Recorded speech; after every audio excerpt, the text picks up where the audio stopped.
No, Okay. Damn. Yeah. Miss Pete, do you want me to press play while you introduce him? It's because Oh, it's not on YouTube. Yeah, it is. It is? Yeah. Because It's not on it's YouTube. lunch period. Yeah. I lost- have lunch period. Oh, yeah, because we have to check. Okay, phones, get them put away. Why? I don't want to see. Because we have a guest. It's at home. I lost it. Yeah, Kobe. Be Yeah, Kobe. respectful. You will find the back side of your sheet, the information that you need to fill out. Do you want one of the sheets? Sound quality wasn't very good yesterday. So you introduced a new microphone. I think I have. So, yeah, we found a new one and the sound quality, you would not believe how much better Is that a you Samsung? can actually understand what's saying. So, It's inexpensive. No, it's just. they've never used it. They're the first ones to use it. Really? They found it Yeah, that's. like Who's that? Senior high? You had it for 6 years? something like that, they said. And you're the first one to use it? I would kill for that thing. Dude, same. Okay, so our speaker today, guys, is Mr. George Ayoub. He used to be a teacher here. That's awesome. He'll let you know how long was here. He also wrote for the Independent, in the communication realm of our career pathways. So, That's it? Good. take it away. That's how you spell my name, because I know you have to put it on your sheets. Ayoub. So, I'm gonna talk mostly about writing today. I'm a writer. That's, I guess, my career. But as Ms. Beach said, that I've been a teacher too, and I still teach for Doane College, Doane University, as an adjunct professor. There's about 4 or 5 different courses I teach. I teach about every other term there. But what I want to talk to you today is about writing, and I'll kind of try to follow along this thing so you can kind of make sure this is all filled out. So in terms of education, my education is I graduated from this very place, Grand Island Senior High School, and I have a bachelor's degree from the University of Nebraska in journalism and English, and I have a master's degree from the University of Nebraska in mass media and mass media, I guess is good enough. So to be a writer, to write books, for example, you don't need a degree. You don't even need a high school diploma. You know, if you're good enough, but very few people are good enough. And so, not just because I did it, but my suggestion is if you want to go into, well, anything really creative, that you stay in school long enough to get the benefits of how that can help you be whatever you want to be, whether it's a writer or an artist, a filmmaker, any of those kind of creative, communicative arts. Because it's here in school, and if you go on to a school, a college, or a specialized school, that you run into people that know what they're talking about. You know, they know how to, they know how to write, they know how to judge your writing, help you do whatever it is you want to do. Same thing you'd find in a fine arts school if you were there to be a painter or a sculptor or a singer, dancer, any of those sorts of creative endeavors. That's why school is important. So you get an experience and you also get the expertise of doing that as well. And it's really helped me a lot because I ran into people during my time through all that schooling that helped me understand what it was I needed to do if I wanted to be a writer. I didn't know if I always wanted to be a writer. I always liked language and words and ideas. And, I was kind of an underachiever in high school, kind of a smart aleck, didn't do what I was supposed to do all the time. I did okay, but, I could have done a lot better. But in English class, when it came to the writing parts, I paid attention. I still am in contact with my high school English teacher. He's 149 years old now, I think, or something, because I'm really old. I'm 67, by the way. That's how old I am. He stays in touch with me, and he saw that I could be a writer long before I thought I could be a writer. And in order for him to encourage me to do that, he did what at the time I thought he was picking on me. You know, he made me go by myself, and when we had study halls then, he made me go to a room by myself so I would work instead of talk to my friends and hang out, you know. But he became kind of a mentor to me, and I think it's important that you find people that support you in what you want to do, whatever career you choose, that become mentors for you. But anyway, I got through high school and I went to college and studied, and I did well in journalism. I liked journalism, and I did okay in the other stuff, and not great. But when I got to graduate school, I kind of found my stride, and then when I got out and eventually started writing on my own, I realized a couple things. One is, I think somebody asked me this in the last class, why did I actually choose to do this? And, you know, part of it was, well, you know, when you think about what you want to be, you know, people say, what do you want to be when you grow up? Do you really know? I mean, some people might, you know, well, I didn't either. But rich and famous were two things that really would have been nice, you know. Now, I'm neither, okay? But, you know, I sometimes we think of those, you know, oh, I want to do this, I want to be a movie star, or, you know, president of the world, or whatever it is you want to be. I think that, you know, you have to establish some kind of direction in your life, and I think that's helpful. But I don't think I can't remember ever saying I want to be a writer. But eventually in my life, you know, in my early adult life, I realized that I was good at it. And so I kind of gravitated it because it was something I could do. It was something I could do. And, you know, in a practical matter, it also, I could earn a living at it, and it paid the bills. So, you know, I think that particularly in the communicative arts, when you get into creative professions, sometimes it's great, but you still have to earn a living and be self-supporting and those kinds of things. So that was kind of a realization for me. And then when I found that when I was able to land a job writing, and I found that I was indeed able to do it and to make a living and got pretty good at it, that it was the right choice for me. I think I found that about teaching too. I left teaching here to work at the newspaper, and that was a big decision for me. But I still like teaching a lot. And so you kind of stay in that sort of thing that you know and that you can do well.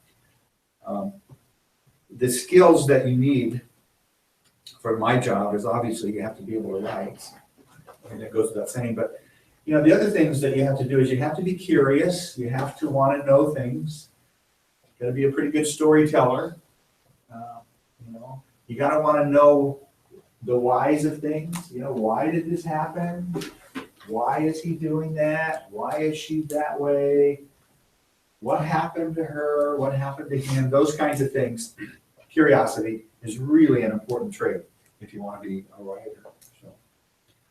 So, let me tell you how my day broke down, and then that'll get you through this sheet, and then we can talk about some other things.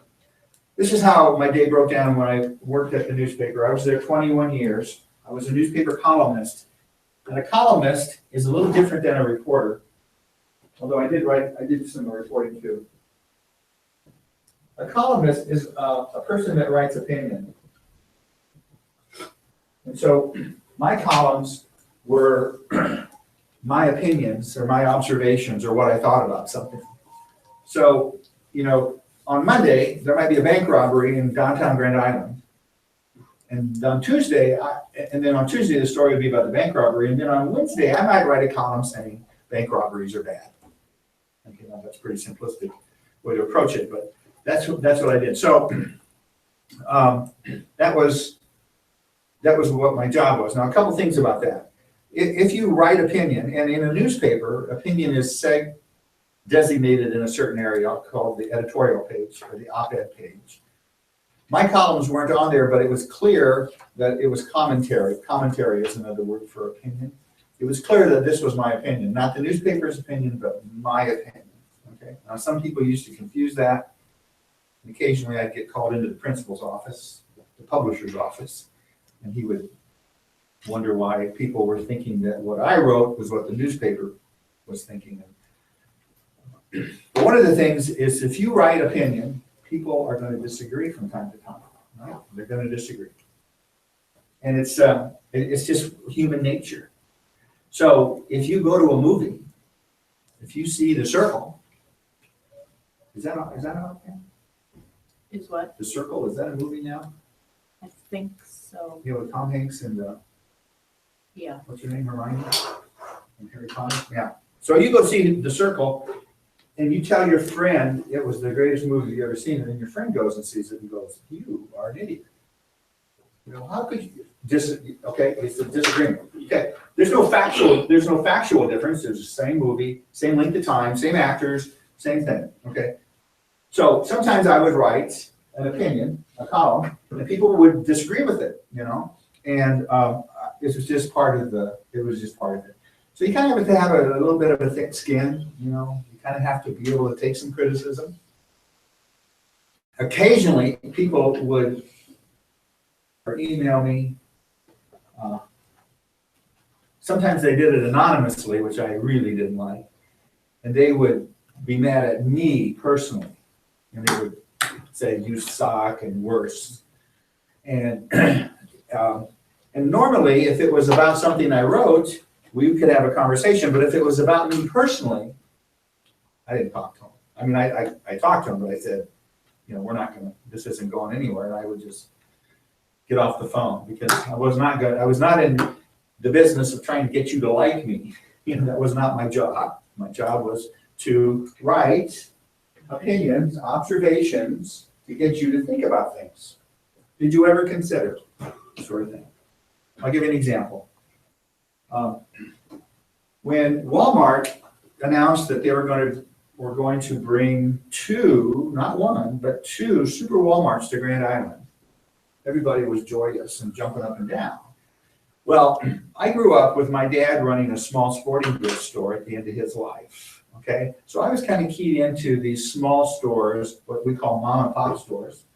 You know, if you go up and down 3rd and 4th Street in Grand Island now, you see lots of mom and pop stores. You know, it's a family owns a store or something. And I was kind of keyed into that. And so I wrote a column that was not critical of Walmart, but what I was saying is that what happens, and I did research, what happens when these big Walmarts come into town, sometimes these small businesses can't make it because everybody goes to Walmart because, you know from your economics classes that economies of scale work and that Walmart can buy things in big bulks, charge less money, and so on and so forth.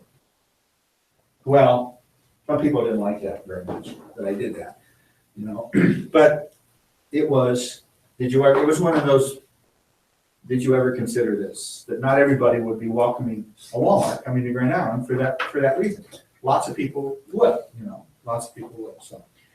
So anyway, you got to have a little bit of a thick skin. So that was what I did. I also wrote some other stories, and I was kind of the writing mentor for the young reporters, and then I did some editing as well.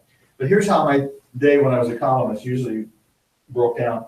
I go to work somewhere between 8 and 9. I didn't have to be there at an exact time. And that's just part of the kind of job I had.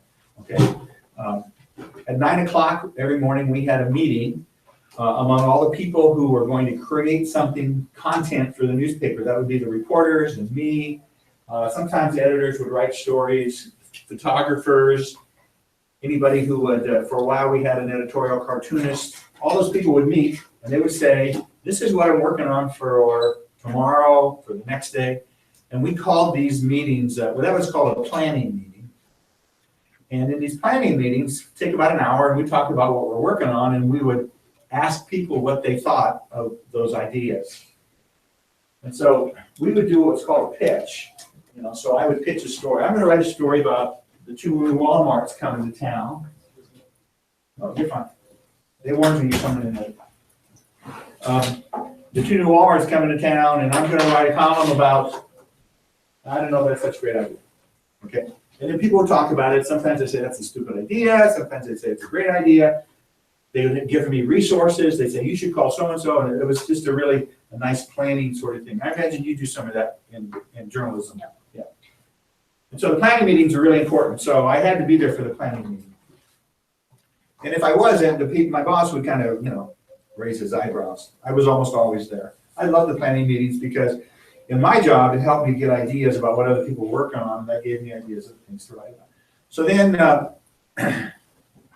in the morning when I would get there, before the meeting, I, have coffee, hang out with other people that work there, talk about what's going on. Then I'd also read my emails and messages and stuff. And then after the meeting, I would return emails and phone calls and start to do research on what it is I was going to work on. And then my writing, the writing part of it usually took place in the afternoon. My deadline was 4 o'clock. And so I tried to have everything done to the guy that was going to read it at 4 o'clock. And so that's kind of how my day went along. Now, sometimes things would happen. If some big news event happened, my deadline would get pushed back or get pushed ahead. Most often it would get pushed back. So my day then, on a normal day, my day would end after my column was read. I might do some work get ready for tomorrow. I might get home at 6:30. Sometimes I get home at 8 o'clock at night just because of the way things work. Sometimes 2 in the morning. Because when you work in a newspaper, the news just happens. It doesn't happen, during the day when everybody's out, ready for things to happen. So sometimes I worked really late. But every day was different, and that's what I really liked about working at the newspaper. Is no 2 days were alike ever. And I also liked the idea that I was working with people that were smart and people that knew what was going on in the world, people that were well read, people that cared about what was going on, not only in the world but certainly here in Iowa. That was a big part of my day. So that was kind of my day-to-day sort of thing. If you want to work at a newspaper, you have to have a college education now. That's kind of a requirement. When I started at the newspaper, you had to have a college education then. I think by that probably changed about in the 80s. Some days were really different. 9/11. That's what I thought of.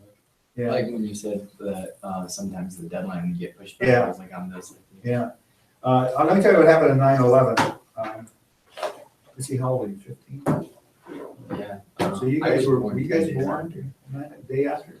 So, But you guys know about 9/11. Okay. Yeah. So I was on my way I had never been to a Husker Harvest Days, which is a big farm deal in September that happens out northwest of Grand Island. I'd never been there. So I was on my way out there and I got a call from our assignments editor, RJ, and he said, do you know anybody in New York City? And I said, well, yeah, I know 2 people.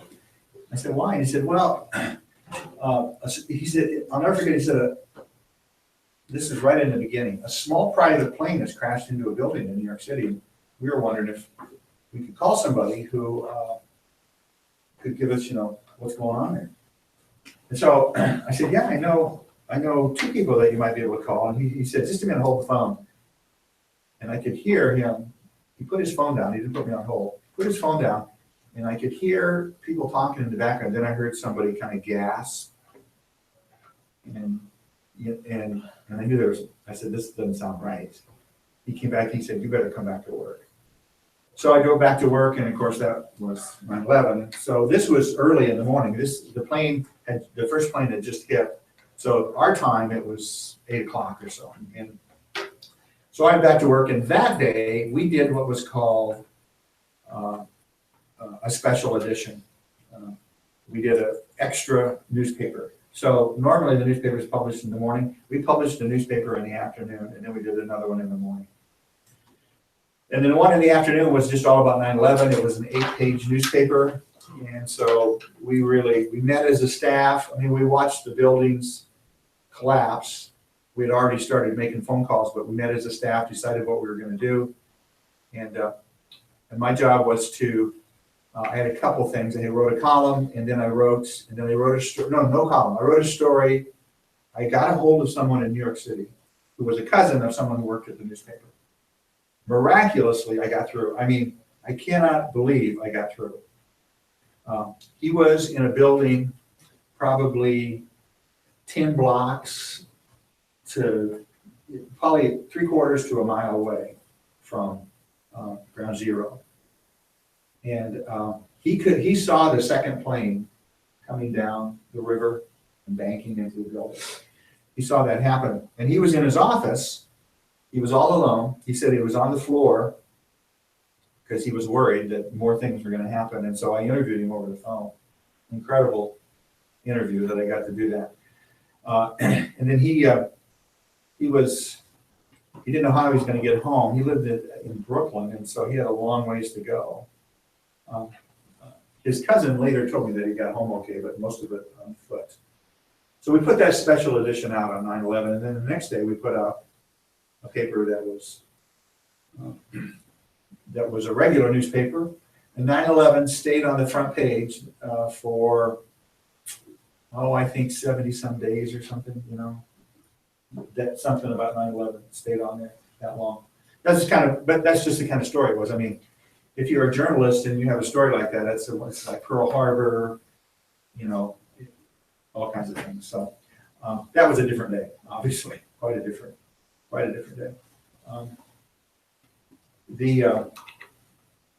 So anyway, that was kind of my job. Do you have any questions about the newspaper job? You guys read the newspaper? Your generation doesn't really read newspapers, right? Newspapers really, one of the big functions they serve is they give you news locally that's happening here in town. But I know you guys get that. Where do you get your information? What's that? Like the news on TV. TV, Facebook, Twitter, Snapchat, right? Instagram, others, emails, Google, social media, all that stuff. That's where most people your age get their news. Which is, that's not a judgment, but it's just a change in things. One of the big things about news now is the idea of fake news, and how do you verify that what you're reading or hearing or seeing is true. And one of the things about a newspaper is that while you might not agree with everything that's in the newspaper, the system is set up so for it to be true, because you have an event happen, somebody go observe or report on that event, come back, write a story, then you have at least 2 other people read that and challenge that person on, did this really happen? How did this happen? That sort of thing. So it's what we call vetted and edited. And whereas when somebody sends me something via Twitter, if on my Twitter feed, I'm not exactly sure that really happened. Because there's a lot of people out there putting out a lot of stuff that is complete garbage. So then then it's on me to find out if that's really true. Okay, let me talk to you a little bit about my book writing. We're about halfway through. Okay, yeah, we got a little extra time in this one. So I've written I've written 2 books, and I'm in the middle of a third book. The first 2 books I wrote, the first one was a short little novel. It's 130 pages or so, about a young boy whose mother died of cancer, and he was 11, trying to hold his family together. His dad was in denial. His oldest brother was away at college and not very helpful. His middle brother was a drug user and was being sent away for possession, and so his family was just kind of falling apart. And he gets these mysterious gifts delivered to his house. The story, it's not a Christmas story, but it takes place at Christmas. So he gets these mysterious gifts delivered to his house, and it changes his life. The story is told, it's a remembrance, so the story is told when he's an adult, and he's remembering this time that happened when he was 11 years old. So I wrote this story, and normally when you write a book, the first 2 books, then you write the book, and then you try to sell it. That's kind of what you do. That's, anybody in here, an artist, painter, draw, anybody? We've got some that can draw pretty good. Yeah. So same thing. You draw something, paint something, then you try to sell it, right? It's yours. It's your creative work. So that's kind of how that works. So what happened with that one, interestingly enough, About a year after I wrote it, I got an email from a guy in Los Angeles, a movie producer, and he had read the book, and he liked the story, and he said it'd be a great movie. So he took out what's called an option. And an option is he, for 1 year, got the sole rights to sell my story to somebody. You know, like a production company or a studio or something like that, you know, Netflix-ish kind of thing, whatever. And so, you know, that's pretty exciting, and, you know, and he paid me a little money to do it, and, you know, that was exciting too. And he did it for 3 years in a row. Each year he paid me less too. And nothing ever came of it, but, you know, it was exciting, I guess, for a time. If someone would have taken that option, here's what would have happened. They would have then had to buy the story from me, all right? Just like they would buy your art from you, okay? But it wouldn't belong to them, they would just buy it to use it. That's how that works. So when you're in a communication, creative sort of field, when you create something, a sculpture or a book or a painting, it belongs to you. And so anybody who uses that has to pay you to do that. Are you guys... Is that kind of like with plays and stuff where they have the royalty where Royalties, in yeah. order to use it, they have to pay a fee? Right. And then they can use it for that one particular time? Right, and yeah, there's several times, but most of the most common copyright thing is a one-time use fee. So when the theater department buys the musical for whatever, what was it last fall? Mermaid. Right. No, Which last one fall was was that? in the Heights. In the In the Heights. Heights, So when they bought it in the Heights, they can use it once. And there's stipulations on the Right. taping and not taping. Yeah, that's why if you go to a play, or sometimes even if it's a movie, you know, it's illegal to film a movie that you're watching because it's a copyright infringement. So had they done that, they would have been able to buy a copyrighted and develop that story, and they would have to pay me that. They would have to pay me, but it's still my property. And that's a big thing, you know. So if you create something, make sure you get what it's worth. You know, it's original, it's yours, came from you. There's nothing, no other thing like that ever. So you need to get what it's worth. So they would have bought that from me for one-time use, developed it into a motion picture. They could have hired me to write the screenplay. I've written a couple of screenplays. Or they could have hired somebody else. If they would have hired somebody else, I probably would have charged them more money to buy my story. They would have hired me, they would have probably done a separate contract for me to write the screenplay. So that's again, you know, there's a lot of legal and copyright sorts of things, but it does come into play when you're talking about these kinds of careers. The second story I wrote was about a small town. There's a car accident, and the person who's in the car accident survives, but he has no memory of anything. He doesn't know who he is, where he's from, anything. There's nothing identifying him in the vehicle. There's no registration in the vehicle. It's like he just dropped into this small town. And so the story is about the rumors that take place trying to figure out who this guy is. And, you know, it's like a rumor in a small town, which is not unlike a rumor in a high school, right? You know how that goes. How fast do they travel? It's gone. That's it. That's how fast they travel. The third book I'm writing, the one I'm writing now, is a book that's commissioned. And a commissioned book means that they came to me and said, we want to write this book. We want you to write this book. This is a biography. It's of a man who was the publisher of the Omaha World Herald for a long time. And he's still alive, and he's cooperating with the book. In fact, the people that wanted me to write the book is actually, they came from a foundation that he started. And so in this instance, rather than me sell the book, they're paying me X amount of money to write the book, and then they are in charge of selling and doing all that sort of thing. So you artists This would be someone that comes to you and says, a bank comes to you and says, I want a watercolor for the lobby of the bank, here's half. When you finish, we'll give you the other half.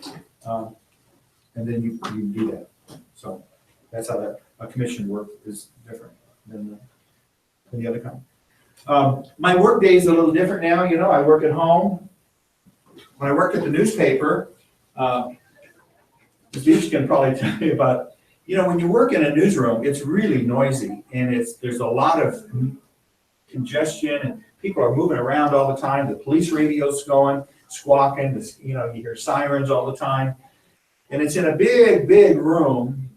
And it's the advertising departments down there, the production areas over here, the newsrooms over here.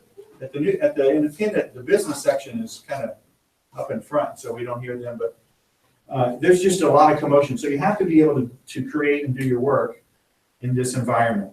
Now, at home, when I write, which is all the time now, this is where I write, I have a little office at home.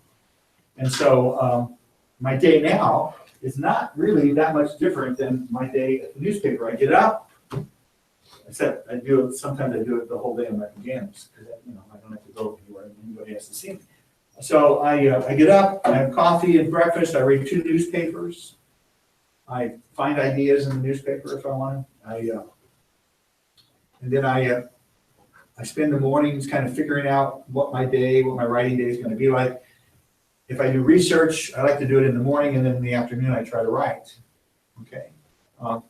But what's different now is that I write every day, 7 days a week. I do something every day. And that's just kind of my style. I like to not spend too many days away from what I'm working on. So that's a little bit different than I guess it was at the newspaper. So. Okay, well, we have some time. What are your questions? What's questions? Nothing? Oh, you got a question. So the newspaper room would be about like sitting in the lunchroom in the middle of the lunch period, trying to work, Yeah. right? Might not be that noisy, but there would be noise. Yeah, but it'd be like the lunchroom. Yeah. The one that some of these guys are in, the last lunch period isn't real noisy. Yours is pretty noisy. Is that because of you? 6P isn't that bad. You got a question? What's the most Yeah. exciting news or event that you had to write about? Well, the most exciting thing, well, I don't know if it's the most exciting. I met the President of the United States, got to shake his hand and talk to him. Yeah. I was at the College World Series, covering the College World Series in Omaha. And the president, this was President Bush, the second President Bush, George W. Bush. He was there and he came through the press box. He was waving to people and stuff. And so I thought, I'm going to go shake the president's hand. I mean, how often do you get a chance to do that, huh? So I went up to him and I shook his hand and we just kind of talked a little bit about baseball. It was very friendly. And we're talking, and this is a short conversation, not more than we're not 30, 40 seconds into this conversation. And I feel this real hard thing on my shoulder right here. And I turned, and this huge Secret Service agent with his gun right up against my shoulder, he has in his pocket, said, the president needs to keep going. Of course, apparently the president likes to talk to people and stuff. And he had to keep a schedule. So anyway, that was exciting. I have to tell you though, what's your name? Ruben. I'll tell you a story about a story I wrote, and this is just one of many that happened like this, that really made me feel good as a writer, because what I wanted to do was to get you to think about things. So I got a call one day at work, and somebody told me about a guy named Joe, and Joe had multiple sclerosis, which is it's a muscle deteriorating disease, and you just, you're completely handicapped, and eventually you die from it. And I knew about it. My uncle had multiple sclerosis, and you can live a long time, but you're really debilitated. But Joe's, actually, no, that's not. I'm wrong. He had ALS. Which he died from. ALS is the same kind of deteriorating thing.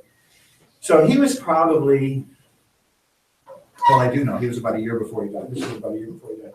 The way he got around, he could still use his hand. He had an electronic scooter. You know, those, you see them on TV, those little things? Yeah. It's not a motorized wheelchair, it's a little different, but he had one. That's how he got around. He had a caretaker at home. Anyway, somebody stole Joe's electronics scooter. Yeah, and that was, that. So I wrote a column about it. I went over and talked to his house and talked to him. And Joe was at a point in his progression with this disease that he could talk, but it wasn't easy for him to talk all the time. And his caretaker was there and helped a little bit. So I wrote this column, and the point of my column was, things get stolen all the time. Things get stolen. But did you ever think about the consequences of what it is when you steal something? And think about Joe's story. This man, this was his connection to life outside his own home.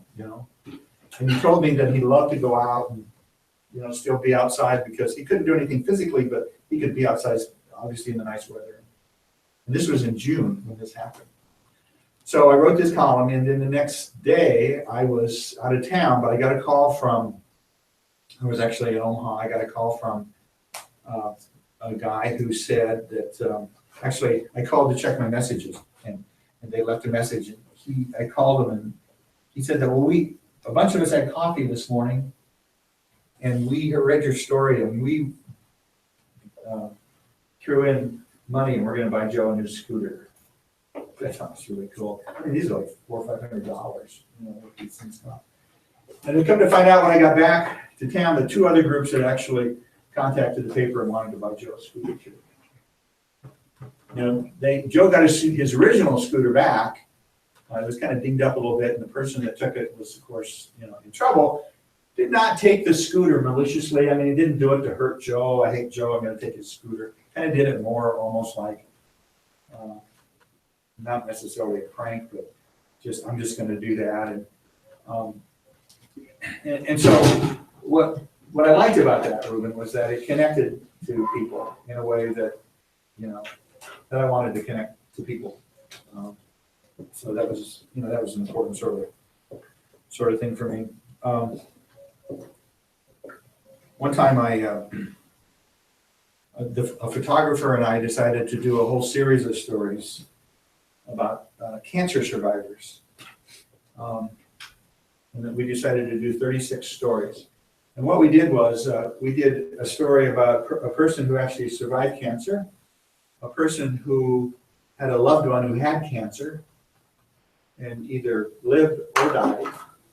And then we did stories about them, and we did stories about people whose lives were touched by cancer in another way. So, for example, we did a story about a doctor, Dr. Shakur, who works with cancer patients exclusively at the Cancer Center. So we did 36 of those, and this is how we did them. Scott, the photographer, would take the pictures, and then the person that we wrote about, this is how we wrote. I interviewed them, and we taped it, and then we put their own words in the story. It wasn't my words interpreting them. It was their words. And I mean, I edited out, the uhs and the, all that stuff. And we did 36 of those. I'd say about half of them were people who had cancer and had survived it, And that was really, it was hard in the sense that some of it was very sad and some of it was very uplifting as well. And we just got a great response from that sort of thing. And then, occasionally I'd see in obituaries that one of those people had died, and but that's just that sort of real life sort of deal with it, you do it.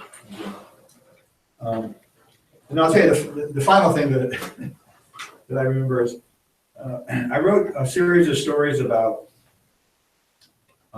Grand Island, how the town had changed and what it was like. And one of the things I wrote when I wrote this story, what I found out is that jobs are really important to people, their job. not just having a job, but their job was really important to me.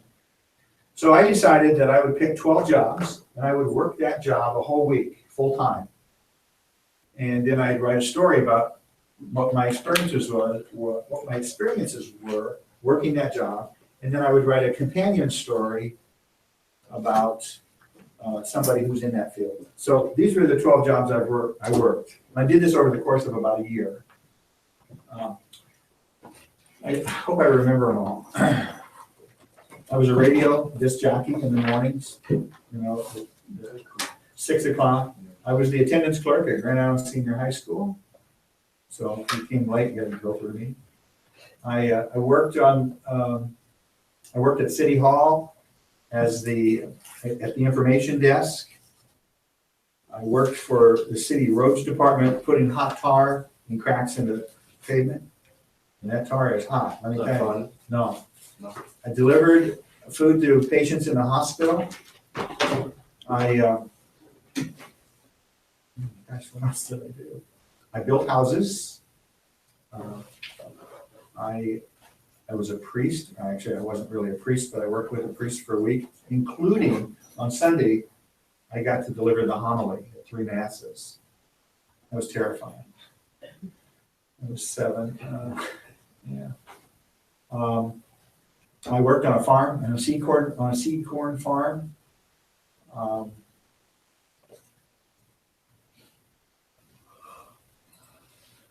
The other ones will come to me. They'll come to me. Anyway, it was a great experience, and you know, the hard part of the job was that I had to work full-time that job, plus my job during the week that I did it. So I was working 2 full-time jobs during that week, and that was hard. You know, I came through pretty much unscathed. I did staple my hand to a wall with one of those staple guns. Oh. Yeah, that was not very a pleasant experience. That was about the only injury that I can Wait, remember. like The tar burnt me. It went through your hand? It went through right here. I just missed breaking that little. I just missed breaking that sack. Otherwise, I probably would have lost the use of my tongue. That was really Waving around. yeah. It was. The house that I helped build is still standing. Amazingly so. You know, it was a great series, and the series won an award, and I was really excited. Not so much because I did that, but because of the writing.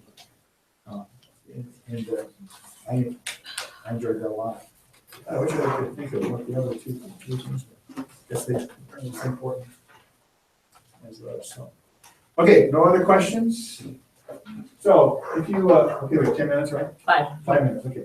So just to wrap up, if you want to consider a career as a writer or in any creative endeavor, I mean, I think I've explained to you some of the things that you're going to have to do, but I think, and I'm not sure this is true because I don't have this experience, but you know, I think you have to have that thing that maybe you artists have inside you, that you have a passion for it, you know, that is something that you really, it's almost that you just almost have to do it, you know, that you almost have to do it.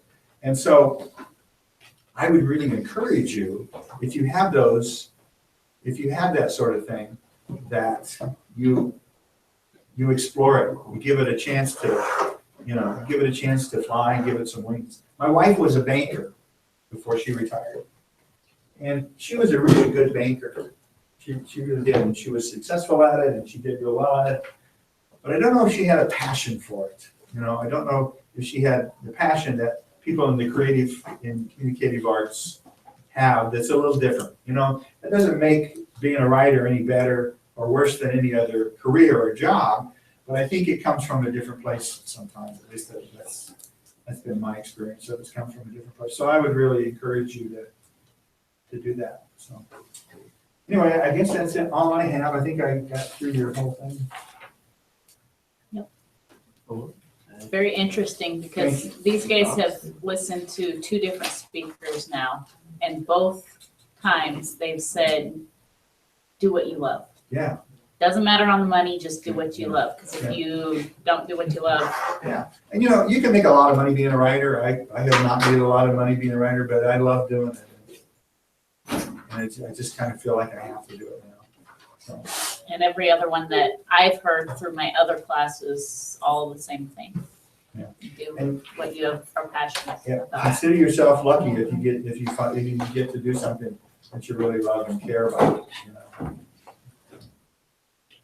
Which is why we started out doing like the personality things, what is it that you enjoy doing in Naviance, even though those 80 some questions are very lengthy, it helps you figure out where your passion is if you're not sure. Right. Well, that's good that you get a chance to explore that. Like I said, you know, I knew I loved doing it. I just never connected the fact that A, I'm pretty good at it, and B, I can make a living at it, you know. Any other questions? Thanks, you guys have been great, appreciate it. Thank you. Thank you. Thank you.